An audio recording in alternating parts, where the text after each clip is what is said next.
ਬਿਸਮਿਲ੍ਲਾਹਿਰਰਹਿਮਾਨਿਰਰਹੀਮ। ਤੇ ਅੱਜ ਦੇ ਪੰਜਾਬੀ ਵੀਲੌਗ ਵਿੱਚ ਸੱਜਣਾ ਮਿੱਤਰਾਂ ਭੈਣਾਂ ਭਰਾਵਾਂ ਤੇ ਮਾਵਾਂ ਨੂੰ ਜੀ ਆਇਆਂ ਨੂੰ।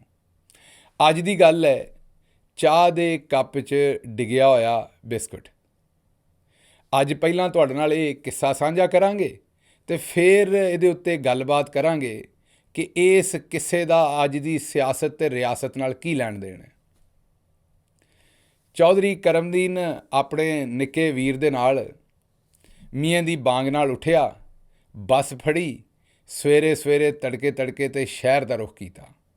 ਤੁਹਾਨੂੰ ਤਾਂ ਪਤਾ ਹੀ ਹੈ ਕਿ ਜਦੋਂ ਪਿੰਡਾਂ 'ਚੋਂ ਜੱਟਾਂ ਜ਼ਿਮੀਂਦਾਰਾਂ ਨੂੰ ਤਰੀਖਾਂ ਭੁਗਤਣੀਆਂ ਪੈਂਦੀਆਂ ਨੇ ਤੇ ਕਿਵੇਂ ਸਵੇਰੇ ਸਵੇਰੇ ਦੀ ਬੱਸ ਫੜ ਕੇ ਕਚਹਿਰੀ ਅੱਪੜਨਾ ਪੈਂਦਾ। ਪਿੰਡ ਸ਼ਹਿਰੋਂ ਦੂਰ ਹੁੰਦਾ, ਆਪਣੀ ਕੋਈ ਸਵਾਰੀ ਨਹੀਂ ਹੁੰਦੀ, ਬੱਸ 'ਤੇ ਟਾਈਮ ਨਾਲ ਜਾਣਾ ਪੈਂਦਾ। ਬੱਸ ਇੱਕੋ ਹੀ ਜਾਂਦੀ ਹੈ ਜਿਹੜੀ ਕਚਹਿਰੀ ਟਾਈਮ ਨਾਲ ਪੜਾ ਸਕੇ, ਅਤੇ ਉਹ ਮੀਆਂ ਦੀ ਬਾਂਗ ਨਾਲ ਹੀ ਨਿਕਲ ਜਾਂਦੀ ਹੈ ਪਿੰਡੋਂ। ਜਿਨ੍ਹਾਂ ਨੂੰ ਨਹੀਂ ਪਤਾ ਮੀਆਂ ਦੀ ਬਾਂਗ ਕੀ ਹੁੰਦੀ ਹੈ, ਉਹ ਸੱਜੇ ਖੱਬੇ ਜਿਹੜਾ ਕੋਈ ਬਜ਼ੁਰਗ ਬੈਠਾ ਉਹਨੂੰ ਪੁੱਛਣ, ਉਹ ਉਹਨਾਂ ਨੂੰ ਦੱਸ ਦੇਗਾ ਵੀ ਪੁੱਤਰ ਮੀਆਂ ਦੀ ਬਾਂਗ ਕੀ ਹੁੰਦੀ ਹੈ। ਜਿਹਨਾਂ ਮੀਆਂ ਦੇ ਬਾਂਗ ਉੱਠ ਕੇ ਕਿਸੇ ਨਾ ਕਿਸੇ ਪਾਸੇ ਨੂੰ ਸਫਰੀ ਪਏ ਨੇ, ਉਹਨਾਂ ਨੂੰ ਪਤਾ ਹੈ ਕਿ ਮੀਆਂ ਦੀ ਬਾਂਗ ਕੀ ਹੁੰਦੀ ਹੈ। ਬਹਰਹਾਲ ਇਹ ਤਾਂ ਤੁਹਾਨੂੰ ਪਤਾ ਹੀ ਹੈ ਕਿ ਪਿੰਡਾਂ ਦੇ ਜੰਮਿਆਂ ਨੂੰ ਨਿੱਤ ਕਚਹਿਰੀਆਂ, ਜਿਹੜੀਆਂ ਉਹਨਾਂ ਦੇ ਬਜ਼ੁਰਗਾਂ ਨੇ, ਕੋਈ ਤਾਏ ਬਾਬੇ ਨੇ ਕੇਸ ਸ਼ੁਰੂ ਕੀਤੇ ਹੁੰਦੇ ਨੇ, ਉਹ ਤਾਏ ਬਾਬੇ ਕਬਰਾਂ 'ਚ ਜਾ ਪੈਂਦੇ ਨੇ। ਸਿਰਫ ਕਬਰਾਂ 'ਚ ਹੀ ਨਹੀਂ ਜਾ ਪੈਂਦੇ, ਬਲਕਿ ਉਹਨਾਂ ਦੀਆਂ ਹੱਡੀਆਂ ਵੀ ਗਲ ਗਈਆਂ ਹੁੰਦੀਆਂ ਨੇ, ਨਾਲ ਕੇਸਾਂ ਦੀਆਂ ਫਾਈਲਾਂ ਵੀ ਗਲੀਆਂ ਹੁੰਦੀਆਂ ਨੇ, ਪਰ ਹਜੇ ਵੀ ਜਿਉਂਦੀਆਂ ਹੁੰਦੀਆਂ ਨੇ, ਜਿਨ੍ਹਾਂ ਨੂੰ ਪਹਿਲਾਂ ਪੁੱਤਰ ਨੂੰ ਤੇ ਫਿਰ ਪੋਤਰੇ ਨੂੰ ਭੁਗਤਣਾ ਪੈਂਦਾ। ਬਹਰਹਾਲ ਚੌਧਰੀ ਕਰਮਦੀਨ ਮੀਆਂ ਦੀ ਬਾਂਗ ਨਾਲ ਹੀ ਨਿੱਕੇ ਵੀਰ ਨੂੰ ਨਾਲ ਲੈ ਕੇ ਤੇ ਕਚਹਿਰੀ ਤੁਰ ਪਿਆ। ਕਚਹਿਰੀ ਅੱਪੜਦਾ, ਪਹਿਲਾਂ ਤਾਂ ਸ਼ਹਿਰ ਅੱਪੜਦਾ, ਬੱਸੋਂ ਉਤਰਦਾ, ਰਕਸ਼ੇ ਵਾਲੇ ਨੂੰ ਕੋਈ ਰੁਪਈਏ 50 ਦਿੰਦਾ, ਉਹ ਕਚਹਿਰੀ ਜਾ ਲਾਉਂਦਾ। ਉੱਥੇ ਜਾ ਕਚਹਿਰੀਏ ਪੇਸ਼ ਹੁੰਦਾ। ਸਭ ਤੋਂ ਪਹਿਲਾਂ ਤਾਂ ਆਵਾਜ਼ ਮਾਰਨ ਵਾਲੇ ਹਰਕਾਰੇ ਨੂੰ 200 ਰੁਪਈਆ ਰਿਸ਼ਵਤ ਦੇਣੀ ਪੈਂਦੀ ਹੈ, ਕਿਉਂਕਿ ਉਹ ਆਪ ਹੀ ਅੱਖਾਂ ਦੇ ਨਾਲ ਘੂਰੀਆਂ ਵੀ ਵੱਟਦਾ ਅਤੇ ਪੈਗਾਮ ਵੀ ਦਿੰਦਾ ਅੱਖਾਂ 'ਚ ਕਿ ਜੇ 200 ਰੁਪਈਆ ਨਾ ਦਿੱਤਾ ਤਾਂ ਕੇਸ ਦੀ ਆਵਾਜ਼ ਹੀ ਨਹੀਂ ਮਾਰਾਂਗਾ, 2 ਵੱਜ ਜਾਣਗੇ ਦੁਪਹਿਰ ਦੇ, ਨਾ ਕੇਸ ਸੁਣਿਆ ਜਾਏਗਾ, ਨਾ ਆਵਾਜ਼ ਮਾਰਾਂਗਾ ਅਤੇ ਨਾ ਕੇਸ ਸੁਣਿਆ ਜਾਏਗਾ। ਚੌਧਰੀ ਕਰਮਦੀਨ ਡੱਬ 'ਚ ਹੱਥ ਮਾਰਦਾ ਅਤੇ ਮਾਰ ਕੇ 200 ਰੁਪਈਆ ਖਰਾ ਉਹਨੂੰ ਦਿੰਦਾ ਤਾਂ ਕਿ ਉਹ ਟਾਈਮ ਨਾਲ ਆਵਾਜ਼ ਮਾਰੇ। ਉਸ ਤੋਂ ਗਾਂ ਵਕੀਲ ਸਾਹਿਬ ਦਾ ਮੁਨਸ਼ੀ ਆਇਆ ਹੁੰਦਾ, 500 ਰੁਪਈਆ ਉਹ ਖਰਾ ਕਰਦਾ, ਤਾਰੀਖ ਦਾ ਦੱਸਦਾ, ਫੋਟੋ ਕਾਪੀਆਂ ਕਰਾਈਆਂ ਸਨ, ਇਹ ਕਰਾਇਆ ਸੀ, ਉਹ ਕਰਾਇਆ ਸੀ, ਰੁਪਈਆ 500 ਚੌਧਰੀ ਕਰਮਦੀਨ ਉਹਨੂੰ ਦਿੰਦਾ ਅਤੇ ਜਾ ਟੁੱਟੇ ਬੈਂਚ ਕਚਹਿਰੀਆਂ 'ਚ ਬਹਿੰਦਾ, ਜਿੱਥੇ ਉੱਤੇ ਇੱਕ ਪੱਖਾ ਚੱਲ ਰਿਹਾ ਹੁੰਦਾ, ਘੜ ਦੀ ਆਵਾਜ਼ ਆ ਰਹੀ ਹੁੰਦੀ ਹੈ। ਜਿਹੋ ਜਿਹਾ ਪਾਕਿਸਤਾਨ ਦਾ ਇਨਸਾਫ ਦਾ ਨਿਜ਼ਾਮ ਹੈ, ਉਵੇਂ ਹੀ ਚੌਧਰੀ ਕਰਮਦੀਨ ਜਿਸ ਵੇਲੇ ਉਸ ਪੱਖੇ ਨੂੰ ਵੇਖਦਾ ਹੈ ਅਤੇ ਉਹਦੇ ਪਰਾਂ ਦੇ ਉੱਤੇ ਇੰਨਾ ਕੁ ਗੰਦ, ਜਾਲੇ ਅਤੇ ਮਿੱਟੀ ਜੰਮੀ ਹੁੰਦੀ ਹੈ ਕਿ ਅਜ਼ਲ ਤੋਂ ਜਿਵੇਂ ਕਿਸੇ ਨੇ ਉਹਨੂੰ ਸਾਫ਼ ਨਾ ਕੀਤਾ ਹੋਵੇ। ਔਰ ਉਤਲੇ ਪਾਸੇ ਹੋਰ ਧਿਆਨ ਮਾਰਦਾ ਹੈ ਅਤੇ ਅਦਾਲਤ ਦੀ ਜਿਹੜੀ ਬਾਹਰ ਰੌਸ਼ਨਦਾਨ ਲੱਗਾ ਹੁੰਦਾ ਉਹ ਵੀ ਟੁੱਟਾ ਹੁੰਦਾ ਅਤੇ ਉੱਤੇ ਕਿਸੇ ਕਬੂਤਰ ਨੇ ਆਲ੍ਹਣਾ ਪਾਇਆ ਹੁੰਦਾ, ਜਿੱਥੋਂ ਹੁਣ ਉਹ ਵੀ ਉੱਡ ਗਿਆ ਅਤੇ ਖਾਲੀ ਆਲ੍ਹਣਾ ਘਾਹ ਫੂਸ ਉੱਥੇ ਪਿਆ ਹੁੰਦਾ ਅਤੇ ਪੂਰੀ ਅਦਾਲਤ ਵੱਲ ਧਿਆਨ ਮਾਰਦਾ ਅਤੇ ਕਿਤਿਓਂ ਕਲੀ ਡਿੱਗੀ ਹੋਈ ਹੈ ਅਤੇ ਕਿਤੇ ਪਾਣੀ ਚੋਇਆ ਹੋਇਆ। ਚੌਧਰੀ ਕਰਮਦੀਨ ਸੋਚਦਾ ਵੀ ਜੇ ਇਸ ਅਦਾਲਤ ਕੋਲੋਂ ਆਪਣੀ ਹਾਲਤ ਠੀਕ ਨਾ ਹੋਈ, ਉਹਨੇ ਮੈਨੂੰ ਖੈਰ ਇਨਸਾਫ ਕੀ ਦੇਣਾ। ਬੈਠਿਆਂ ਹੀ ਆਵਾਜ਼ ਪੈਂਦੀ ਹੈ ਚੌਧਰੀ ਕਰਮਦੀਨ ਦੇ ਕੇਸ ਦੀ। ਉੱਠ ਕੇ ਡਰ ਕੇ ਖਲੋਂਦਾ, ਕੰਨਿਆਂ ਵਾਲੀ ਜੁੱਤੀ ਜਿਹੜੀ ਉਹਦੇ 'ਚ ਆਪਣੇ ਪੈਰ ਸਿੱਧੇ ਕਰਕੇ ਟੈਨਸ਼ਨ ਹੋ ਕੇ ਖਲੋਂਦਾ। ਜੱਜ ਸਾਹਿਬ ਉੱਤੇ ਵੇਖਣਾ ਵੀ ਪਸੰਦ ਨਹੀਂ ਕਰਦੇ, ਪੁੱਛਦੇ ਨੇ ਹਾਂ ਜੀ ਕੀ ਕੇਸ ਹੈ। ਨਾਲ ਹੀ ਮੁਨਸ਼ੀ ਥੱਲਿਓਂ ਦੱਸਦਾ ਔਰ ਨਾਲ ਰੀਡਰ ਸਾਹਿਬ ਦੱਸਦੇ ਨੇ ਕਿ ਮੁਖਾਲਫ ਵਕੀਲ ਨਹੀਂ ਆਇਆ ਜੀ, ਤਾਰੀਖ ਦੇ ਦਿਓ। ਉਹ ਕਹਿੰਦੇ ਨੇ ਤਾਰੀਖ। ਹੁਣ ਤਾਰੀਖ ਹੀ ਬੋਲਣਾ ਜੱਜ ਸਾਹਿਬ ਨੇ, ਇਹ ਨਹੀਂ ਦੱਸਣਾ ਵੀ ਕਿਹੜੀ ਤਾਰੀਖ। ਉਹਦੇ ਵਾਸਤੇ ਕਰਮਦੀਨ ਨੂੰ ਹੋਰ 2 ਘੰਟੇ ਬਹਿਣਾ ਪਏਗਾ ਅਤੇ ਰੀਡਰ ਬਾਅਦ 'ਚ ਆਪਣੇ ਹਿਸਾਬ ਕਿਤਾਬ ਨਾਲ ਹੋ ਸਕਦਾ ਫਿਰ ਰੁਪਈਆ 100 ਲੈ ਕੇ ਅਤੇ ਇਹ ਦੱਸੇ ਵੀ ਤਾਰੀਖ ਕਿਹੜੀ ਹੈ। ਖੈਰ ਚੌਧਰੀ ਕਰਮਦੀਨ ਪਿੱਛੇ ਬਹਿ ਜਾਂਦਾ 2 ਘੰਟੇ ਹੋਰ। ਅਦਾਲਤ ਦਾ ਕੰਮ ਮੁੱਕਦਾ, ਡਰਦਾ ਰੀਡਰ ਕੋਲ ਜਾਂਦਾ, ਉਹ ਕਾਪੀ ਦੇ ਉੱਤੇ ਨਜ਼ਰ ਮਾਰਦਾ, ਵੇਖ ਵਾਖ ਕੇ ਅਗਲੇ ਮਹੀਨੇ ਦੀ 25 ਤਾਰੀਖ ਸੁਣਾ ਕੇ ਅਤੇ ਰੀਡਰ ਉੱਠ ਕੇ ਚਲਾ ਜਾਂਦਾ। ਚੌਧਰੀ ਕਰਮਦੀਨ ਮਾਯੂਸ ਅਦਾਲਤ 'ਚੋਂ ਨਿਕਲਦਾ, ਨਿੱਕੇ ਵੀਰ ਦਾ ਹੱਥ ਫੜਦਾ ਅਤੇ ਸੋਚਦਾ ਵੀ ਹੁਣ ਭੁੱਖਣ ਭਾੜੇ ਇੱਥੇ ਬੈਠੇ ਹਾਂ, ਚਲੀਏ ਵਾਪਸ ਅਤੇ ਚੱਲ ਕੇ ਪਿੰਡ ਰੋਟੀ ਪਾਣੀ ਖਾਈਏ। ਸ਼ੂਗਰ ਦਾ ਮਰੀਜ਼ ਵੀ ਹੈ ਚੌਧਰੀ ਕਰਮਦੀਨ, ਅਤੇ ਨਾਲ ਪਲੇਟਲੇਟਸ ਵੀ ਉੱਤੇ ਥੱਲੇ ਹੁੰਦੇ ਰਹਿੰਦੇ ਨੇ। ਬਾਹਰ ਨਿਕਲਦਾ ਅਤੇ ਚੱਕਰ ਜਿਹਾ ਆਉਂਦਾ ਅਤੇ ਚੌਧਰੀ ਸੋਚਦਾ ਵੀ ਚਲੋ ਥੋੜ੍ਹੀ ਜਿਹੀ ਕਿਤੋਂ ਖੰਡ ਲੱਭੇ, ਜਿਹਨੂੰ ਕਲੋਰੀਆਂ ਸ਼ਲੋਰੀਆਂ ਆਖਦੇ ਨੇ ਪੜ੍ਹੇ ਹੋਏ ਲੋਕ, ਉਹ ਸਾਡੇ ਅੰਦਰ ਜਾਣ, ਕੋਈ ਥੋੜ੍ਹੀ ਤਾਕਤ ਆਵੇ ਅਤੇ ਪਿੰਡ ਦੀ ਬੱਸ ਫੜਨ ਜੋਗੇ ਹੋਈਏ। ਇੱਧਰ ਉੱਧਰ ਵੇਖਦਾ ਅਤੇ ਉੱਥੇ ਇੱਕ ਚਾਹ ਦਾ ਖੋਖਾ ਹੁੰਦਾ, ਵੀਰ ਨਿੱਕੇ ਨੂੰ ਲੈ ਕੇ ਤੇ ਜਾ ਖੋਖੇ ਤੇ ਅੱਪੜਦਾ ਚੌਧਰੀ ਕਰਮਦੀਨ, ਤੇ ਉੱਥੇ ਖੋਖੇ ਵਾਲੇ ਨੂੰ ਆਖਦਾ ਕਿ ਯਾਰ ਇੱਕ ਕੱਪ ਚਾਹ ਦਾ ਦੇ ਦੇ ਤੇ ਨਾਲ ਬਿਸਕਟ ਦੇ ਦੇ। ਨਿੱਕਾ ਆਂਦਾ ਭਾਜੀ ਹੋਰ ਭੁੱਖ ਲੱਗੀ ਏ।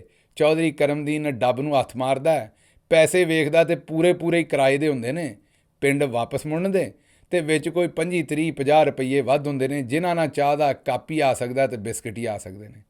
ਉਹ ਨਿੱਕੇ ਨੂੰ ਆਂਦਾ ਪੁੱਤਰ ਮੋਟਰ ਰੱਖ, ਇਹਦੇ ਨਾਲ ਹੀ ਕੰਮ ਚਲਾ ਲੈਨੇ, ਵੰਡ ਕੇ ਖਾ ਲਾਂਗੇ। ਖੈਰ ਜਿਹੜਾ ਅੱਗੇ ਉਸਤਾਦ ਚਾਹ ਪਕਾਉਣ ਵਾਲਾ ਹੁੰਦਾ ਉਹ ਤੁਹਾਨੂੰ ਤਾਂ ਪਤਾ ਹੀ ਹੈ, ਮਿੱਟੀ ਦੇ ਤੇਲ ਦੇ ਚੁੱਲ੍ਹੇ ਤੇ ਨਾਲ ਉਹ 2 ਪੰਪ ਵਧੇਰ ਮਾਰਦਾ ਤਾਂ ਕਿ ਭਖ ਜਾਏ ਚੁੱਲ੍ਹਾ ਇੱਕੋ ਵਾਰੀ। ਚੁੱਲ੍ਹਾ ਭਖਦਾ ਹੈ, ਕੱਚੀ ਪੱਕੀ ਚਾਹ ਨੂੰ ਇੰਝ ਹੀ ਇੱਕ ਉਬਾਲਾ ਆਉਂਦਾ ਤੇ ਉਹ ਚੁੱਕ ਕੇ ਮਾਰਦਾ ਕੱਪ ਦੇ ਵਿੱਚ ਤੇ ਕਰਮਦੀਨ ਸਾਹਿਬ ਦੇ ਹੱਥ ਦੇ ਵਿੱਚ ਕੱਪ ਫੜਾ ਦਿੰਦਾ। ਕਰਮਦੀਨ ਕੱਪ ਨੂੰ ਘੁਮਾ ਕੇ ਵੇਖਦਾ, 3 ਥਾਵਾਂ ਤੋਂ ਟੁੱਟਿਆ ਹੁੰਦਾ। ਕੱਪ ਨੂੰ ਫੜਨ ਵਾਲੀ ਜਿਹੜੀ ਡੰਡੀ ਹੁੰਦੀ ਉਹ ਵੀ ਚਰੋਕਣੀ ਟੁੱਟ ਗਈ ਹੁੰਦੀ ਹੈ। ਇਸ ਲਈ ਕਰਮਦੀਨ ਨੂੰ ਕੱਪ ਨੂੰ ਦੋਵਾਂ ਪਾਸਿਓਂ ਹੱਥ ਨਾਲ ਹੀ ਫੜਨਾ ਪੈਂਦਾ ਹੈ, ਜਿਹਦੇ ਨਾਲ ਹੱਥ ਥੋੜ੍ਹਾ ਜਿਹਾ ਸੜਦਾ ਵੀ ਹੈ। ਤੇ ਨਾਲ ਖੋਖੇ ਵਾਲਾ ਚਾਹ ਦੇ ਖੋਖੇ ਵਾਲਾ ਜਵਾਨ ਜਿਹੜਾ ਉਹ ਨਾਲ ਕਰਮਦੀਨ ਦੇ ਹੱਥ 'ਚ ਬਿਸਕਟਾਂ ਦਾ ਨਿੱਕਾ ਪੈਕਟ ਫੜਾ ਦਿੰਦਾ। ਸਿਆਲਾਂ ਦੇ ਦਿਨ ਹੁੰਦੇ ਨੇ, ਧੁੱਪ ਹੁੰਦੀ ਹੈ। ਕਰਮਦੀਨ ਆਂਦਾ ਚਲੋ ਬਹਿ ਕੇ ਥੋੜ੍ਹੀ ਧੁੱਪ ਵੀ ਸੇਕ ਲਈਏ ਤੇ ਨਾਲ ਚਾਹ ਦਾ ਕੋਪ ਪੀ ਲਾਂਗੇ। ਆ ਕੇ ਬੈਂਚ 'ਤੇ ਬਹਿੰਦਾ। ਬੈਂਚ 'ਤੇ ਐਵੇਂ ਹੀ ਬਹਿੰਦਾ ਜਿਵੇਂ ਮੋਟਰਸਾਈਕਲ ਤੇ ਸਕੂਟਰ 'ਤੇ ਲੱਤ ਇੱਕ ਉਸ ਪਾਸੇ ਨੂੰ ਕਰਕੇ ਬਹਿ ਜਾਈਏ ਤੇ ਇੱਕ ਉਸ ਪਾਸੇ ਨੂੰ। ਪੁਰਾਣੇ ਬਜ਼ੁਰਗ ਮੋਟਰਸਾਈਕਲ ਨੂੰ ਬੰਬੂ ਕਾਟ ਆਖਦੇ ਸਨ, ਅਸੀਂ ਫਿਰ ਮੋਟਰਸਾਈਕਲ ਆਖਣ ਲੱਗ ਪਏ। ਬਹਰਹਾਲ ਜਿਵੇਂ ਬੰਬੂ ਕਾਟ ਤੇ ਉੱਧਰ ਲੱਤ ਕਰਕੇ ਬਵੀਦਾ, ਇੰਜ ਕਰਮਦੀਨ ਵੀ ਬਹਿ ਜਾਂਦਾ ਤੇ ਸਾਹਮਣੇ ਉਹਦਾ ਨਿੱਕਾ ਵੀਰ ਵੀ ਬਹਿ ਜਾਂਦਾ। ਵਿਚਕਾਰ ਉਹ ਆਪਣਾ ਚਾਹ ਦਾ ਕੋਪ ਰੱਖ ਲੈਂਦੇ ਨੇ ਤੇ ਕਰਮਦੀਨ ਉਸ ਤੋਂ ਬਾਅਦ ਥੋੜ੍ਹੀ ਜਿਹੀ ਧੁੱਪ ਸੇਕਣ ਤੋਂ ਬਾਅਦ ਜਿਸ ਵੇਲੇ ਥੋੜ੍ਹੀ ਹੋਸ਼ ਆਉਂਦੀ ਹੈ ਤੇ ਖੱਬੇ ਸੱਜੇ ਵੇਖਦਾ ਹੋਰ ਬੰਦੇ ਵੀ ਆਪਣੀ ਚਾਹ ਸ਼ਾਹ ਪੀ ਰਹੇ ਹੁੰਦੇ ਨੇ। ਕਰਮਦੀਨ ਬਿਸਕੁਟ ਦਾ ਪੈਕਟ ਖੋਲ੍ਹਦਾ ਕੰਬਦੇ ਹੱਥਾਂ ਨਾਲ ਤੇ ਖੜ ਦੀ ਆਵਾਜ਼ ਆਉਂਦੀ ਹੈ ਹਰ ਪਾਸੇ। ਤੁਹਾਨੂੰ ਪਤਾ ਬਿਸਕੁਟ ਦਾ ਪੈਕਟ ਖੋਲ੍ਹੋ ਤੇ ਉਹ ਵਰਕਾ ਇਹੋ ਜਿਹਾ ਹੁੰਦਾ, ਪੰਨਾ ਇਹੋ ਜਿਹਾ ਹੁੰਦਾ ਜਿਹੜਾ ਖੜ ਕਰਦਾ। ਬਹਰਹਾਲ ਜਿਸ ਵੇਲੇ ਉਹ ਗੁੱਥੀ ਨਿੱਕੀ ਖੁੱਲ੍ਹਦੀ ਹੈ ਤੇ ਉਹਦੇ ਵਿੱਚੋਂ 2 ਬਿਸਕੁਟ ਨਿਕਲਦੇ ਨੇ। ਇੱਕ ਬਿਸਕੁਟ ਕੱਢ ਕੇ ਚੌਧਰੀ ਕਰਮਦੀਨ ਨਿੱਕੇ ਵੀਰ ਨੂੰ ਦਿੰਦਾ ਤੇ ਇੱਕ ਆਪਣੇ ਵਾਸਤੇ ਕੱਢ ਕੇ ਹੱਥ ਫੜ ਲੈਂਦਾ ਤੇ ਜਿਹੜਾ ਪੈਕਟ ਹੁੰਦਾ ਉਹਨੂੰ ਵੀ ਕੋਲ ਰੱਖ ਲੈਂਦਾ ਕਿ ਜਿਹੜਾ ਭੂਰਾ ਸ਼ੂਰਾ ਵਿੱਚ ਉਹ ਬਾਅਦ ਦੇ ਵਿੱਚ ਫੱਕਾ ਮਾਰ ਲਾਂਗਾ। ਬਹਰਹਾਲ ਚੌਧਰੀ ਕਰਮਦੀਨ ਜਿਵੇਂ ਹੀ ਨਿੱਕੇ ਨੂੰ ਦਿੰਦਾ ਬਿਸਕੁਟ, ਨਿੱਕਾ ਇੱਧਰ ਵੇਖਦਾ ਨਾ ਉੱਧਰ ਵੇਖਦਾ, ਬਿਸਕੁਟ ਸਿੱਧਾ ਦੰਦ ਥੱਲੇ ਰੱਖਦਾ ਤੇ ਉਹਨੂੰ ਪਰਦਾ ਦੇ ਜਾਂਦਾ ਸੁੱਕਾ ਹੀ ਬਗੈਰ ਚੱਬਣ ਤੋਂ। ਚੌਧਰੀ ਕਰਮਦੀਨ ਵੀ ਆਪਣਾ ਬਿਸਕੁਟ ਖਾਣ ਲੱਗਦਾ ਤੇ ਨਿੱਕਾ ਆਖਦਾ ਕਿ ਭਾਜੀ ਇਹਨੂੰ ਚਾਹ ਦੇ ਕੋਪ ਦੇ ਵਿੱਚ ਡੋਬ ਕੇ ਖਾਓ ਤੇ ਜ਼ਿਆਦਾ ਸਵਾਦ ਆਏਗਾ। ਭਾ ਸੋਚਦਾ ਹੈ ਕਿ ਇਹਨੇ ਆਪ ਤੇ ਡੋਬਿਆ ਨਾ ਤੇ ਮੈਨੂੰ ਆਂਦਾ ਡੋਬ ਕੇ ਖਾਓ। ਬਹਰਹਾਲ ਭਾ ਉਹਦੀ ਗੱਲ ਦੇ ਉੱਤੇ ਫਿਰ ਵੀ ਯਕੀਨ ਕਰਦਾ ਤੇ ਬਿਸਕੁਟ ਜਿਹੜਾ ਉਹ ਡੋਬ ਕੇ ਖਾਣ ਲੱਗਦਾ। ਜਿਸ ਵੇਲੇ ਉਹ ਚਾਹ ਦੇ ਵਿੱਚ ਬਿਸਕੁਟ ਡੋਬਦਾ ਤੇ ਦਿਮਾਗ 'ਚ ਸੋਚ ਰਿਹਾ ਹੁੰਦਾ ਕਿ ਹੁਣੇ ਹੀ ਇੱਕ ਲਮਹੇ ਤੋਂ ਬਾਅਦ ਮੇਰੇ ਮੂੰਹ ਦੇ ਵਿੱਚ ਇਹ ਨਿੱਘਾ ਜਿਹਾ ਤੇ ਚਾਹ 'ਚ ਡੁੱਬਿਆ ਹੋਇਆ ਮਿੱਠਾ ਬਿਸਕੁਟ ਜਾਏਗਾ ਤੇ ਕਿੱਡਾ ਸਵਾਦ ਆਏਗਾ ਤੇ ਜਿਸਮ 'ਚ ਐਨਰਜੀ ਆ ਜਾਏਗੀ। ਇਹਨਾਂ ਸੋਚਾਂ 'ਚ ਚੌਧਰੀ ਕਰਮਦੀਨ ਗੁੰਮ ਹੁੰਦਾ ਕਿ ਐਸਾ ਵੱਡਾ ਸਾਨਿਆ ਹੁੰਦਾ ਜਿਹੜਾ ਉਹਨੇ ਕਦੇ ਸੋਚਿਆ ਹੀ ਨਹੀਂ ਹੁੰਦਾ। ਧੜਕ ਕਰਕੇ ਬਿਸਕੁਟ ਟੁੱਟ ਕੇ ਚਾਹ ਦੇ ਕੱਪ ਦੇ ਵਿੱਚ ਜਾ ਪੈਂਦਾ। ਕਰਮਦੀਨ ਚਾਲ ਨੂੰ ਵੇਖਦਾ, ਇੰਝ ਹੀ ਲੱਗਦਾ ਜਿਵੇਂ ਕੋਈ ਤੂਫਾਨ ਆਇਆ, ਜ਼ਲਜ਼ਲਾ ਆਇਆ, ਜਿਵੇਂ ਉਹਦੀ ਪੂਰੀ ਦੁਨੀਆ ਹੀ ਚਾਹ ਦੇ ਉਸ ਕੱਪ ਦੇ ਵਿੱਚ ਡਿੱਗ ਪਈ ਹੈ। ਇੱਧਰ ਉੱਧਰ ਵੇਖਦਾ, ਨਿੱਕਾ ਜਿਹੜਾ ਉਹ ਅੱਖਾਂ 'ਚ ਆ ਜਾਂਦਾ ਹੈ। ਉਹ ਕਿਉਂਕਿ ਉਹਦੇ ਮਸ਼ਵਰੇ ਦੇ ਉੱਤੇ ਕੰਮ ਹੋਇਆ ਹੁੰਦਾ ਤੇ ਉਹ ਇੱਧਰ ਉੱਧਰ ਵੇਖਣ ਲੱਗ ਪੈਂਦਾ। ਹੁਣ ਚੌਧਰੀ ਕਰਮਦੀਨ ਪੂਰੀ ਸੋਚ ਵਿਚਾਰ ਇਹ ਕਰਦਾ ਵੀ ਹੁਣ ਇਹਨੂੰ ਵਿੱਚੋਂ ਬਿਸਕੁਟ ਨੂੰ ਵਿੱਚੋਂ ਕੱਢਾਂ ਕਿਵੇਂ, ਇਸ ਬਿਸਕੁਟ ਨੂੰ ਰਿਕਵਰ ਕਿਵੇਂ ਕਰਾਂ, ਇਹ ਤਾਂ ਬੜਾ ਵੱਡਾ ਨੁਕਸਾਨ ਹੋ ਗਿਆ। ਤੁਹਾਨੂੰ ਪਤਾ ਹੈ ਕਿ ਦਿਲ ਦਾ ਜੋ ਹੋਇਆ ਨੁਕਸਾਨ ਪੂਰਾ ਹੋਣਾ ਨਹੀਂ। ਦਿਲ ਦਾ ਨੁਕਸਾਨ ਤਾਂ ਪਤਾ ਨਹੀਂ ਪੂਰਾ ਹੁੰਦਾ ਹੈ ਕਿ ਨਹੀਂ, ਪਰ ਸਿਆਣੇ ਸਾਨੂੰ ਦੱਸ ਗਏ ਨੇ ਕਿ ਗਿਆ ਵੇਲਾ, ਮਾਂ ਪਿਓ, ਭੈਣ ਭਰਾ, ਯਾਰ ਸੱਜਣ ਤੇ ਚਾਹ 'ਚ ਡਿੱਗਿਆ ਬਿਸਕੁਟ, ਇਹ ਕਦੇ ਵਾਪਸ ਨਹੀਂ ਲੱਭਦੇ। ਬਹਰਹਾਲ ਚੌਧਰੀ ਕਰਮਦੀਨ ਸੋਚਦਾ ਕਿ ਇਹਨੂੰ ਹੁਣ ਕਿਵੇਂ ਕੱਢਾਂ। ਇਸੇ ਸੋਚ ਦੇ ਵਿੱਚ ਪਹਿਲੀ ਸੋਚ ਇਹ ਆਉਂਦੀ ਹੈ ਕਿ ਜਾ ਕੇ ਚਾਹ ਵਾਲੇ ਦੇ ਕੋਲੋਂ ਚਮਚ ਮੰਗਾਂ, ਇੱਕ ਚਮਚੀ ਮੰਗਾਂ ਤੇ ਉਹ ਪਾ ਕੇ ਬਿਸਕੁਟ ਕੱਢ ਲਾਂ। ਫਿਰ ਸੋਚਦਾ ਕਿ ਉਹ ਬੇਇੱਜ਼ਤੀ ਕਰੇਗਾ ਵੀ ਤੇਰਾ 3 ਰੁਪਈਆਂ ਦਾ ਬਿਸਕੁਟ ਹੈ ਤੇ ਤੂੰ 5 ਰੁਪਈਆਂ ਦੀ ਚਮਚੀ ਗੰਦੀ ਕਰਨੀ ਹੈ। ਬਹਿ ਜਾ ਆਰਾਮ ਨਾਲ, ਲੰਗੋਟਾ ਮਾਰ ਤੇ ਐਡਾ ਹੀ ਤੈਨੂੰ ਸ਼ੌਕ ਹੈ ਤੇ ਚਾਹ ਦੇ ਕੱਪ 'ਚ ਛਾਲ ਮਾਰ ਕੇ ਤੇ ਅੰਦਰ ਜਾ ਕੇ ਕੱਢ ਲਿਆ। ਬਹਰਹਾਲ ਡਰਿਆ ਹੀ ਚੌਧਰੀ ਕਰਮਦੀਨ ਜਿਹੜਾ ਘੁੱਟ ਨੱਪ ਕੇ ਬੈਠਾ ਰਹਿੰਦਾ। ਫਿਰ ਸੋਚਦਾ ਹੈ ਕਿ ਚਲੋ ਆਪਣੀ ਉਂਗਲ ਪਾ ਕੇ ਕੱਢ ਲੈਂਦੇ। ਸੱਜੇ ਖੱਬੇ ਵੇਖਦਾ ਤੇ ਹੋਰ ਲੋਕ ਬੈਠੇ ਹੁੰਦੇ ਨੇ। ਜਿਹੜਾ ਮਾੜਾ ਬੰਦਾ ਹੁੰਦਾ ਨਾ, ਦੀ ਪੂਰੀ ਜ਼ਿੰਦਗੀ ਇਸ ਕੰਮ 'ਚ ਲੰਘ ਜਾਂਦੀ ਹੈ ਵੀ ਲੋਕੀ ਕੀ ਕਹਿਣਗੇ। ਤਗੜਾ ਬੰਦਾ ਜਿਹੜਾ ਉਹਦੇ 27ਵੀਂ 100 ਨੇ, ਜੋ ਉਹਦਾ ਦਿਲ ਕਰਦਾ ਉਹ ਕਰਦਾ ਹੈ। ਉਹ ਪੈਰਾਂ ਨਾਲ ਤਬਲੇ ਵਜਵਾਏ, ਉਹਦੀ ਮਰਜ਼ੀ। ਮਾੜਾ ਬੰਦਾ ਜਿਹੜਾ ਹੈ ਉਹਦੀ ਉਮਰ ਪੂਰੀ ਇਸ ਗੱਲ 'ਚ ਲੰਘ ਜਾਂਦੀ ਹੈ ਵੀ ਲੋਕੀ ਕੀ ਕਹਿਣਗੇ। ਚੌਧਰੀ ਕਰਮਦੀਨ ਨੇ ਸੋਚਦਾ ਵੀ ਯਾਰ ਉਂਗਲ ਪਾਈ ਤੇ ਲੋਕੀ ਸੋਚਣਗੇ ਵੀ ਬੜਾ ਹੀ ਕੋਈ ਸ਼ੋਧਾ ਬੰਦਾ ਹੈ, ਇਹ ਵੇਖੋ ਚਾਹ 'ਚ ਬਿਸਕੁਟ ਡੁੱਗ ਪਿਆ ਤੇ ਇਹ ਹੁਣ ਉਂਗਲਾਂ ਪਾ ਪਾ ਕੇ ਕੱਢਣ ਡਿਆ। ਬਹਰਹਾਲ ਦਿਲ ਨੂੰ ਤਸੱਲੀਆਂ ਦੇਣ ਡਿਆ ਹੁੰਦਾ ਹੈ ਤੇ ਨਿੱਕਾ ਲਾਗੋਂ ਆਂਦਾ ਭਾਜੀ ਕੋਈ ਗੱਲ ਨਹੀਂ, ਚਾਹ ਪੀ ਲਓ, ਚਾਹ ਪੀਓਗੇ ਤੇ ਥੱਲੇ ਬਿਸਕੁਟ ਨਿਕਲ ਹੀ ਆਏਗਾ, ਉਹ ਕੱਪ 'ਚ ਹੀ ਪਿਆ ਕਿਹੜਾ ਕਿਤੇ ਚਲਾ ਗਿਆ, ਐਡੇ ਪਰੇਸ਼ਾਨ ਹੋ ਗਏ ਜੇ।